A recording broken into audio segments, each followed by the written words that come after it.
नमस्कार, मैं डॉक्टर मंजू भार्गवी आज आप लोगों को प्रमुख साहित्यकार हजारी प्रसाद लिखित संस्कृत निबंध मेरी जन्मभूमि का सारांश सुनाने जा रही हूँ।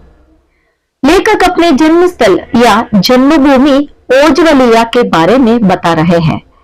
ओजवलिया गांव के एक हिस्से को आरत दुबे का छपरा कहते हैं। आरत दुबे नाम एक वर्ग का है। इस वर्ग के लोग लेखक के पूर्व पुरुष थे। इन लोगों को बसने के लिए थोड़ी सी भूमि बलिया गांव के मालिकों ने दिया था। रही बात छपरा नामक का, तो यह एक परंपरा का नाम है जो पूरब के शहर तक जाकर समाप्त होता है। लेखक के गांव के भूभाग गंगा और सरजू जैसे महानदियों का कोप का कारण बार बार बनता है, तो इसी कारण से गांव के कोई भी ऐतिहासिक स्थल नहीं बचा पाए हैं। लोग भी इन नदियों के प्रवाह को बार बार देखकर निर्भीक स्थिति में पहुंच गए हैं। लेखक अपने पाठ्यक्रम में अपने गांव को ढूंढते हैं, पर निर्भाग्य की बात है कि इन्हें कुछ भी इतिहास से संबंधित अंश नहीं मिलता है। लेखक का वाद है कि इनके गांव के आसपास के सभी गांवों का इतिहास है, तो इनके गांव का क्यों नहीं है। इन्हीं से संबंधित वे विचार कुछ ऐसे इस तरह व्यक्त करते प्रश्न करते हैं। इनकी भूमि ने इतने विद्वानों को पैदा किया कि वह छोटी काशी यानी लहुरी काशी कहलाने लगा, पर उसका कोई साक्ष्य उपलब्ध नहीं है।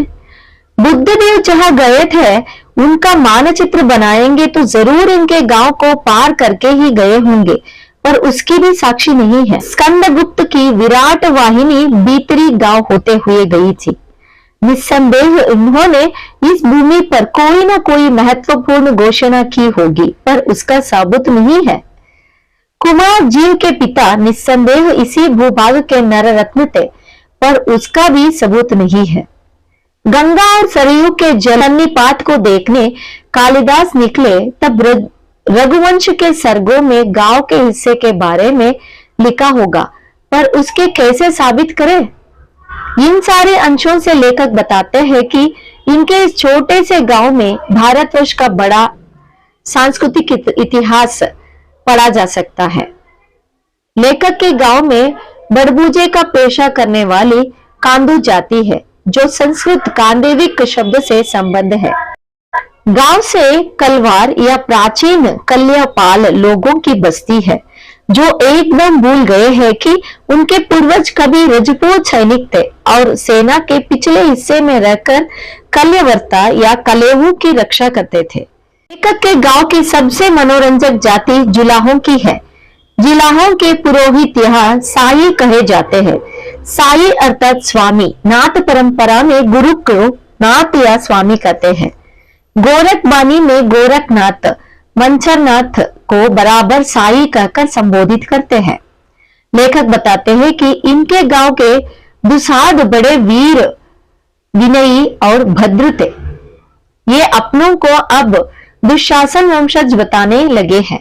इनके देवता राहु बाबा है। कभी कभी लेखक सोचते हैं कि हिंदुओं की ग्रह मंडली में जो राहु देवता है वे इन्हीं की देन तो नहीं है। इन जैसे कई उदाहरणों से लेखक इतिहास के पृष्ठों में उनकी जन्मभूमि की निशान को पहचानने का प्रयास करते हैं। इन्हीं अंशों के साथ गद्य का सारांश समाप्त होता है। धन्यवाद।